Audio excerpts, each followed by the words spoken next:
Mahirap po talaga kasi nung bata pa lang po ako talagang danas namin yung hirap na para makasurvive kami talagang na-experience po namin talaga magbenta-benta ng mga kung ano-anong bagay, magkapera lang. Yung papa ko construction yung trabaho niya, yung mama ko naman po housewife lang.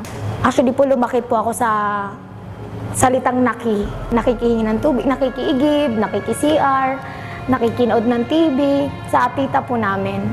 And talagang para sa akin sobrang hirap po. Nahirap na ganun yung pagdaanan namin. Na ano, kapag nare-reminisce ko po siya.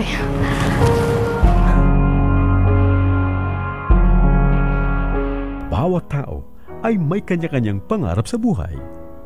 Simple lang noon ang pangarap ni Rose Ann Malubago ng Camarines Sur. Ito ay ang makaahon sa hirap. Dahil sa kapusang kinikita ng kanyang mga magulang, hirap silang pag-aralin si Rose. Mabuti na lang at tinulungan si Rose ng kanyang mabait na teacher. Nung nag-high school po ako, pinag-aral po ako ng teacher ko in 4 years sa high school. Yung teacher ko po na yun, ang ginagawa ko lang is, sinasamahan ko yung anak niya kasi baby pa lang. Para makapagtapos po ako, tumira po ako sa teacher ko. Nagpasya ang pamilya ni Rose na lumuwas ng Maynila para maghanap ng mas matatag na kabuhayan. Pagka-graduate ko po ng high school, after 1 day po, lahat kami pumunta po ng Manila. At upang makatulong sa pamilya, ay namasukan si Rose bilang yaya sa Quezon City. From here, paano ko nag-work as yaya? Yung ate ko po kasi, nagbabantay po siya ng pinsan po namin.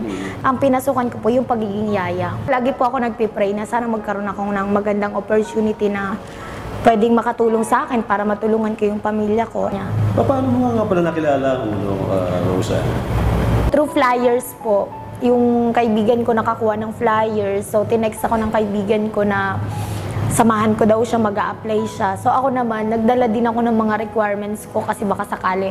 Bago narating ni Rose ang kanyang katayuan sa UNO, ay marami din siyang sakripisyo at maraming pagsubok ang pinagdaanan niya. At matagumpay naman niyang nalampasan ng mga ito. Yung hirap na pinagdaanan ko po yung parang naging motivation ko sa sarili ko. So yun po yung nagtulak sa akin para mas lalong panggigilan. Kasi sabi ko, mahirap maging mahirap. Hindi naman naging madali ang pag-asenso ni Rose. Mahigit 1 taon siyang nagtiyaga at nagsumikap para makaahon sa hirap. Nagbago ang buhay ni Rose nang mag-focus siya sa Unlimited Network of Opportunities o UNO.